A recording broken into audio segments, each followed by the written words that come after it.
আসসালামু আলাইকুম রাহমাতুল্লাহি ওয়া বারাকাতুহু। আব্দুল্লাহ ইবনে ওমর রাদিয়াল্লাহু তাআলা আনহু বলেন, রাসূল সাল্লাল্লাহু আলাইহি ওয়াসাল্লাম বলেছেন, ইসলামের 5টি স্তম্ভের উপর স্থাপিত। নাম্বার 1, আল্লাহ ছাড়া প্রকৃতপক্ষে কোনো ইলাহ নেই, মুহাম্মদ সাল্লাল্লাহু আলাইহি ওয়াসাল্লাম আল্লাহর রাসূল ও বান্দা।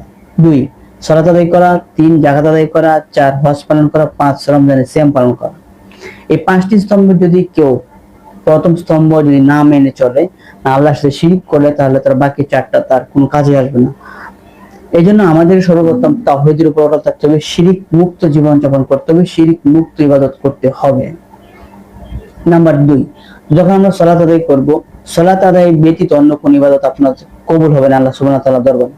আপনি মনে করতেছেন যে রমজান তো চলে আসছে, আমরা রমজানের সিয়াম পালন করব, বাকি রমজান চলে গেলে সালাত আদায় করব না, তাহলে আপনার রমজানের সিয়াম আল্লাহ সুবহানাহু ওয়া তাআলার দরবারে কবুল হবে না। এই জন্য আমাদের সর্বপ্রথম তাওহীদের পরে সালাতকে বেশি মনোযোগ দিতে হবে।